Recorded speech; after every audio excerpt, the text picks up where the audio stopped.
Thank you, Matt. Good morning, everyone. It's always a pleasure to do one of Matt's events. You don't know if you're going to be in an island in the river or a boat in the bay or sharing a stage with Blessing.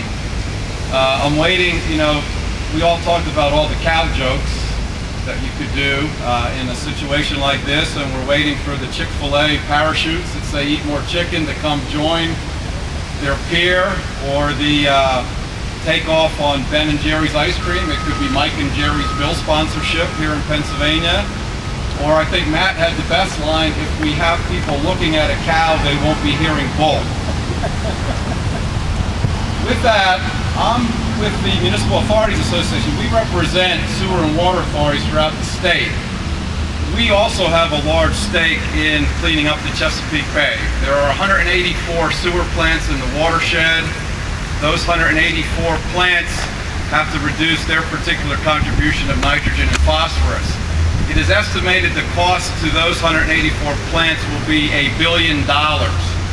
This is much in excess of the original estimate of 376 when the TRIP strategy came out from DEP. Likewise, the agricultural community originally had a price tag pegged of $576 million. Those figures were based on the year 2000 estimates. I would say that the price to the agricultural community will probably escalate similarly to the price to the sewage treatment plants. One of the things that we would like to do is see some recognition by the administration to the efforts of the Chesapeake Bay Foundation and the legislators that we have sponsoring this. And if you look around at the legislative representation, we had Representative McGeehan from Philadelphia and Representative Daley from the Pittsburgh area and Senator O'Pake from the Reading area, parts of the state that aren't even in the Bay watershed. Representative Stern, of course from Altoona, is in the Bay watershed.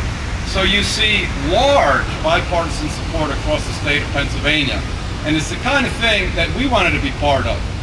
We recognize that the tens of thousands of family farms will really be up against it from a financial perspective to do the BMPs to the land or to manure management or nutrient management that they will be required to do to meet their reductions. Agricultural non-point runoff is the largest source of nitrogen and phosphorus and sediment. And I think anything that we can do to provide incentives, such as this tax incentive program back to the farmers, is a great first step. And much like the earlier speakers, I would like to acknowledge calls for the administration to get behind some type of dedicated funding, not just for the agricultural part, but for the sewage treatment plant part, and also for the communities for what they have to do to meet their nutrient reduction goals, and to take a page from the books of Maryland and Virginia, where they have dedicated state funding to the Chesapeake Bay. Thank you very much.